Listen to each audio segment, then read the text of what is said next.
Assalamualaikum warahmatullahi wabarakatuh. Alhamdulillahi rabbil alamin. Wabihi nasta'inu ala umuri dunya waddin. Wassalatu wassalamu ala ashrafil anbiya wal mursalin wa ala alihi wa sahbihi ajmain. Kita bersyukur kehadirat Allah Subhanahu wa Ta'ala atas segala nikmat yang Allah berikan kepada kita. Dengan syukur, nikmat akan Allah tambah. Dengan tidak syukur, maka nikmat yang ada pun akan menjadi lenyap. Inilah makna pernyataan Allah, la in syakartum la azidannakum wa la in kafartum inna azabi lasyadid. Akhir-akhir ini kita sering mendengar kata-kata radikalisme atau radikal, berbagai macam tafsiran dan berbagai macam pendapat. Tentu kita harus mampu menangkapnya dengan penuh kearifan. Radikal bisa dalam arti negatif, tapi bisa juga dalam arti positif, tergantung dalam bentuk dan cara apa dan dalam bidang apa. Terlepas dari itu semua, radikal yang di dalamnya ada nuansa tidak toleransi, radikal yang di dalamnya ada nuansa menghancurkan sebuah tatanan, radikal yang dapat mencelakakan kemanusiaan, tentu merupakan tindakan radikal yang keliru. Akan tetapi kalau radikal dalam bentuk pemikiran untuk menghilangkan kemungkaran, untuk menghilangkan katakanlah penjajahan seperti para pendahulu kita, tentu itu adalah merupakan sikap yang benar dan sikap yang tepat. Tapi terlepas daripada itu, Islam mengajarkan kepada kita dalam misi rahmatan lil alamin, kasih sayang bagi seluruh alam. Seorang muslim tetap harus berusaha. Selain berusaha merubah sesuatu keadaan yang tidak baik menjadi baik dengan penuh kearifan dan secara tentu saja Islam, dengan secara sesuai dengan nilai-nilai dalam ajaran Islam. Tidak ada teladan yang paling indah dalam melaksanakan pembangunan masyarakat, menjadarkan masyarakat, lebih daripada apa yang dicontohkan oleh Rasulullah SAW. Akhlak, perjuangan beliau syarat dengan teladan. Beberapa di antaranya dalam kaitan pembicaraan ini bisa kita lihat, bisa kita baca di dalam sejarah. Ketika Rasulullah SAW meninggalkan kota Makkah karena kota Makkah sudah dianggap tidak kondusif lagi untuk pembangunan akidah, beliau hijrah ke Madinah. Dianggap ini yang paling memungkinkan untuk bisa Islam lebih maju, pembangunan masyarakat lebih cepat karena budaya, kultur, kemudian juga geografis, ekonomi, kota Madinah lebih menguntungkan. Apa yang bisa kita ambil? Beliau membangun pertama itu adalah masjid, karena dengan di masjid beliau bisa berkumpul, membangun keakraban, membangun cinta kasih sayang sesama dengan sholat bersama, dengan berdoa, bertemu di masjid. Ini adalah sebuah langkah yang bisa menjadi, yang pasti baik menjadi teladan. Kita memang untuk membangun suasana keakraban itu sering ketemu di tempat tentu saja yang baik, antara lain ada di masjid itu. Yang ingin saya sampaikan adalah setelah beliau sampai di kota Madinah, beliau membangun masyarakat Madinah. Diawali dengan membangun masyarakat yang demam masjid. Ada sejumlah pesan yang beliau sampaikan kepada masyarakat Madinah pada waktu itu yang menggambarkan potret apa yang diharapkan dari masyarakat Madinah yang akan dibangun oleh Rasulullah SAW. Antara lain ada 4 pesan moral beliau yang saya yakin ini masih tetap relevan sampai kepada kita sekarang.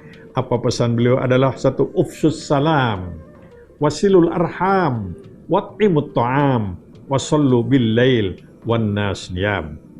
Aku pesankan kepada kalian 4 hal. 1, tebarkan salam kesantunan kepada orang lain. Kita diperintahkan untuk membudayakan salam yang santun. Yang kedua, hubungkan tali keakraban dan persaudaraan, hidup tanpa lawan dan tanpa ada permusuhan. Yang ketiga adalah wat'imut ta'am, wujudkan kepedulian sosial, kepekaan sosial, tolong orang-orang yang ekonomi lemah. Dan yang keempat adalah beliau menyatakan wasallu bil lail wan nas niyam. Dekatkan dirimu kepada Allah di penghujung malam dengan sholat malam. Kalau kalian lakukan 4 pesanku ini, kalian akan hidup dengan salam selamat. Kalian juga akan meninggal dunia dengan salam. Kalian masuk surga dengan salam. Dari 4 pesan moral Rasulullah Sallallahu Alaihi Wasallam ini, kita mendapatkan sebuah pelajaran, yaitu hidup yang santun, hidup yang baik, melakukan kegiatan-kegiatan tanpa mencelakakan orang lain dan tanpa mendiskreditkan orang lain. Sikap ini yang harus selalu mengawal, ajaran ini yang harus selalu mengawal sikap kita dalam kehidupan bermasyarakat. Kita menyadari ada berbagai macam sikap. Kenapa ada seseorang itu kemudian menjadi radikal dalam arti negatif? Pasti macam-macam. Ada mungkin karena desakan ekonomi, karena mereka merasa tidak mendapatkan bagian daripada hasil ekonomi itu, atau mereka tidak mendapatkan sentuhan dalam bidang ekonomi. Kita harus mampu menyikapinya. Ini tentu tidak cukup hanya dengan nasihat, tetapi kita harus memberikan solusi di bidang ini. Dan saya yakin faktor ekonomi ini adalah menjadi salah satu faktor yang cukup dominan. Apa yang diajarkan oleh agama, surat Al-Quraisy, Li'ila fi Quraisyin, memberikan gambaran kepada Nabi dan kepada kita. Apa yang harus menjadi cita-cita sebuah masyarakat yang ideal, masyarakat yang baik? Quran menyatakan at'amahum min ju' wa amanahum min khauf. Kalau ingin sebuah masyarakat itu nyaman, masyarakat yang relatif tidak ada kegaduhan adalah harus bebas dari rasa lapar. Tidak ada orang yang dimiskinkan. Dan yang kedua adalah bebas dari rasa takut. Tidak ada kezaliman dan tidak ada kejahatan. 2 potret masyarakat yang sangat ideal.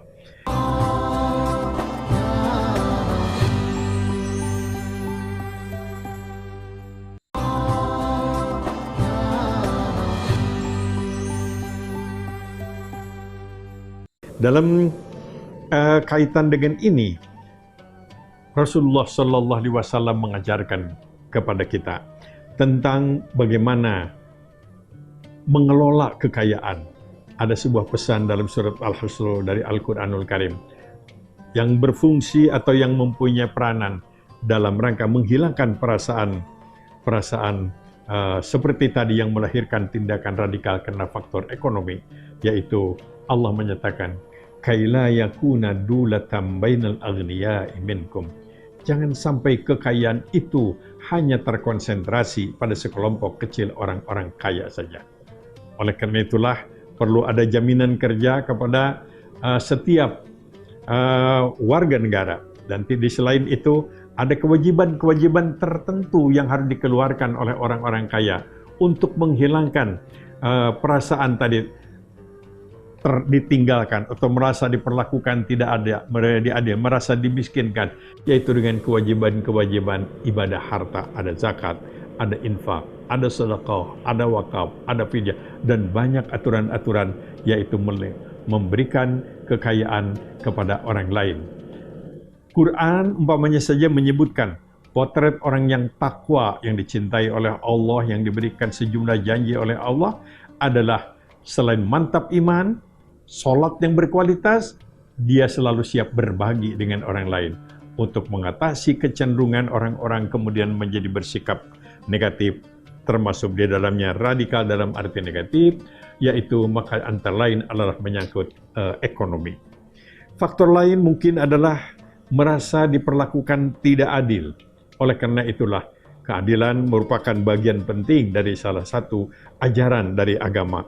Hampir setiap khotib itu membaca ketika khutbah Jumat itu pesan-pesan untuk berlaku adil itu. Menurut sejarah katanya ayat tentang pesan-pesan adil ini dimasyarakatkan oleh Umar bin Abdul Aziz Khalifah ke-8. Karena pada waktu itu mungkin ada praktek-praktek ketidakadilan.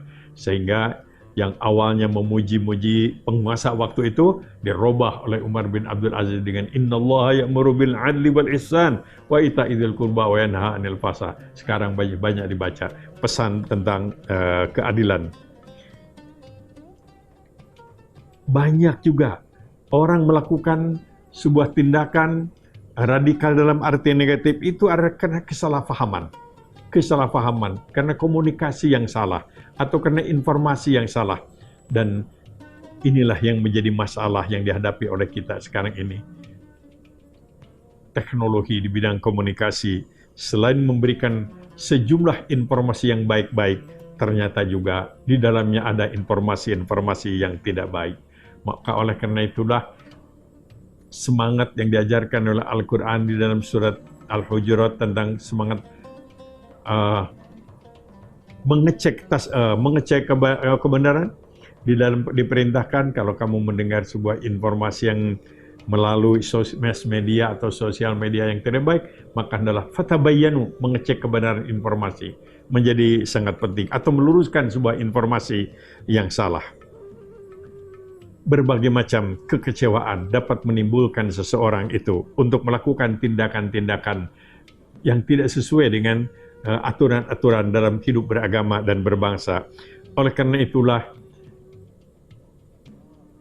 pesan-pesan moral yang dilakukan oleh para tokoh agama, pesan-pesan moral yang dilakukan oleh para guru dan para pendidik menjadi sangat penting untuk bagaimana menanamkan semangat hidup yang baik, menghilangkan keputusasaan, dan menghilangkan perasaan-perasaan iri terhadap orang lain yang dianggap mendapatkan sesuatu yang baik, sedangkan dirinya tidak mendapatkan yang tidak baik. Dalam agama diajarkan selain tabayun ada islah. Islah itu meluruskan yang tidak lurus, mendamaikan yang tidak damai, mengakrabkan yang tidak akrab.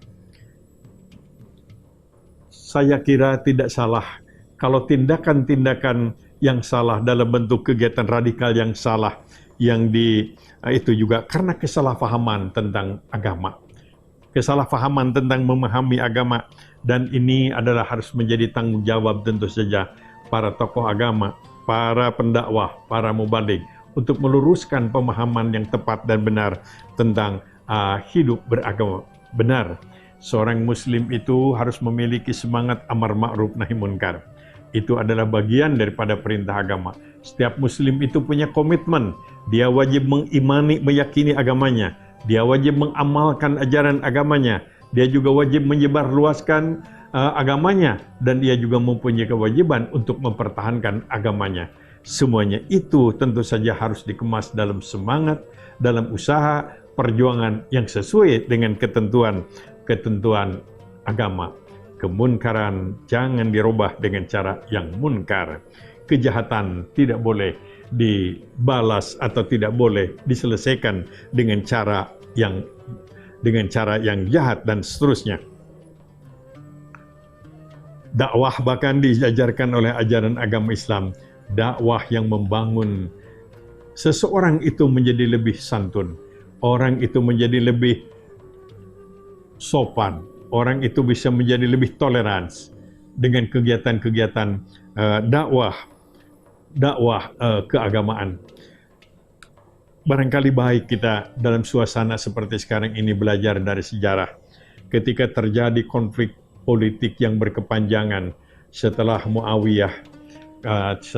konflik Muawiyah dan Ali bin Abi Thalib, kemudian dilanjutkan oleh keturunannya. Waktu itu lahir berbagai macam aliran pemikiran, pendapat-pendapat yang di antara pendapat-pendapat itu ada yang disebut pendapat yang memiliki pandangan namanya takfiri. Yang takfiri itu adalah dimotori oleh Khawarij, yaitu kelompok yang menyalahkan semuanya, menyesatkan semuanya, sehingga lahirlah sebuah pandangan, sebuah pendapat karena mereka salah. Mereka biang keladi kesalahan baik dari pihak Ali maupun pihak Muawiyah, maka mereka melakukan tindakan semuanya adalah sesat, semuanya adalah kafir kecuali dirinya sendiri.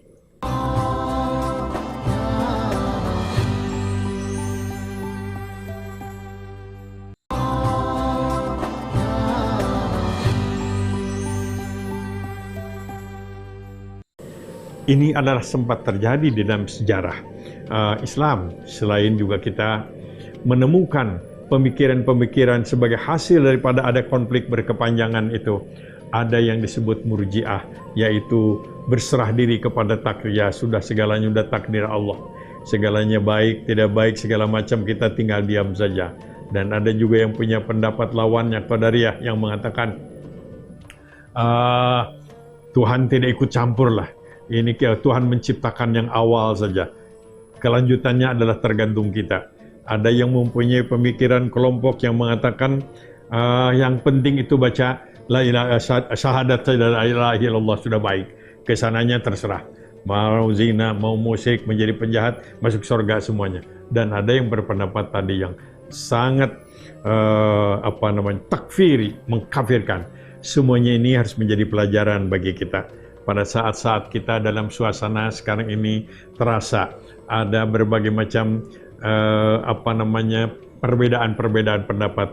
Kita harus belajar dari sejarah, yaitu untuk tetap kita beristiqamah, yaitu melaksanakan ajaran agama dengan baik dan juga dapat memperjuangkannya dengan baik.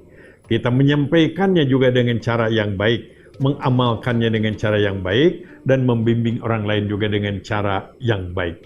Hidup tanpa lawan itu adalah indah. Hidup tanpa musuh itu adalah hidup yang menyenangkan.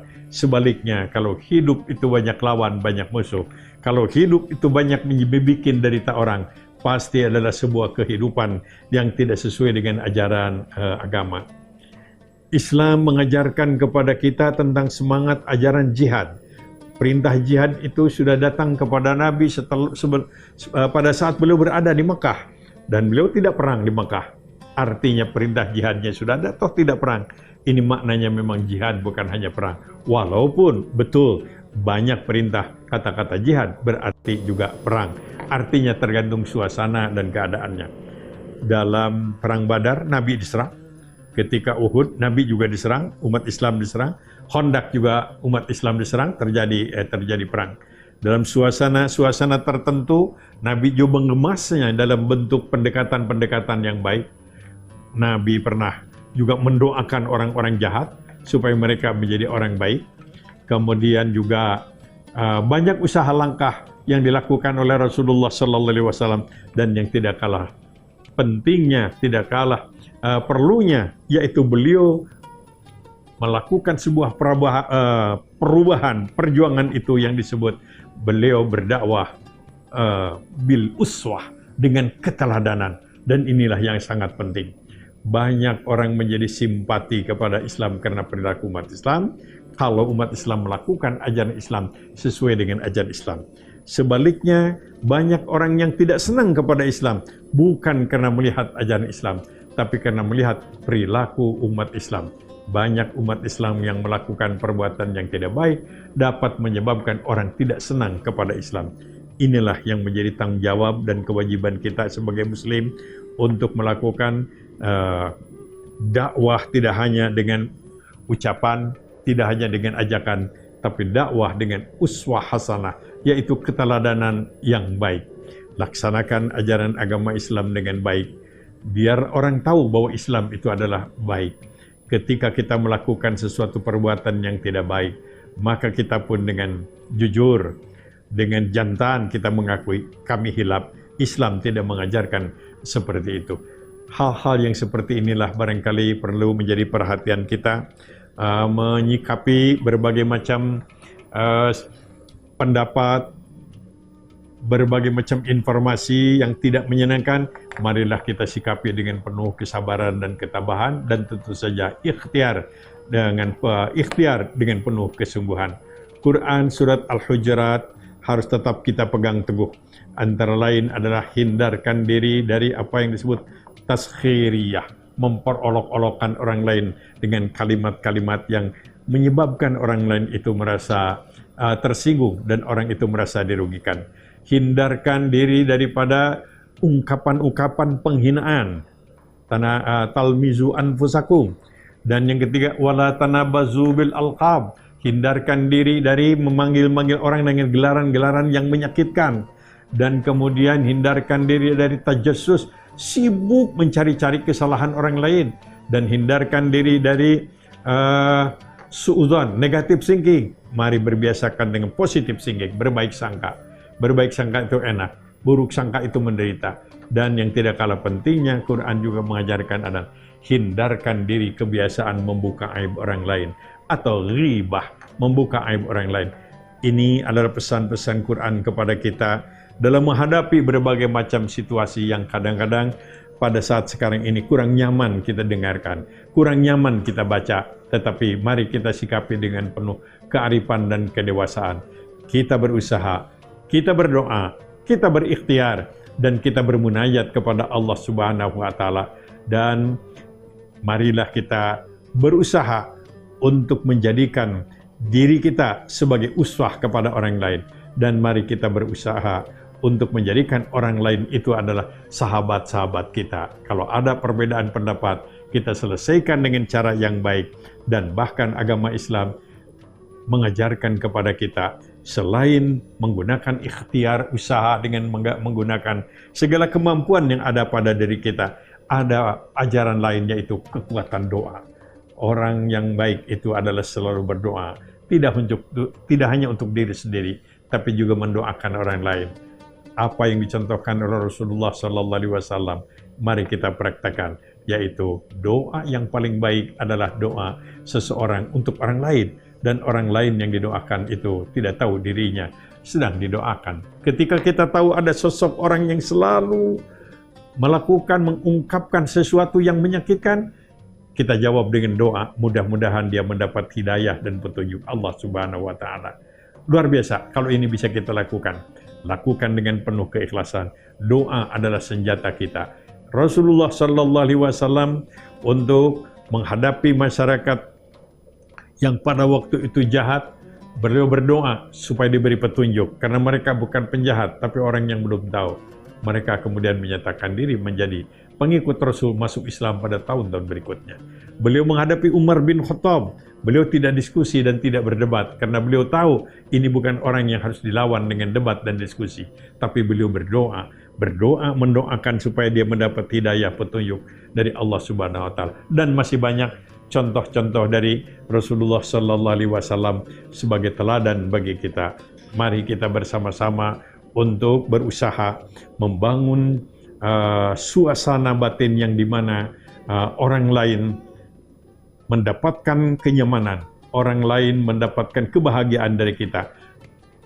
Bagian daripada ibadah seorang muslim itu adalah menyenangkan orang lain, tentu tanpa kebohongan, membahagiakan orang lain, tentu tanpa penipuan, dan juga membuat orang lain itu bisa semakin dekat dengan Allah Subhanahu wa Ta'ala. Rabbana la tuzigh qulubana ba'da idh hadaitana wa hab lana min ladunka rahmah innaka antal wahhab. Rabbana atina fid dunya hasanah wa fil akhirati hasanah wa qina adzabannar. Subhana rabbika rabbil izzati amma yasifun wa salamun alal mursalin walhamdulillahi rabbil alamin. Amin ya Allah ya rabbal alamin. Wassalamualaikum warahmatullahi wabarakatuh.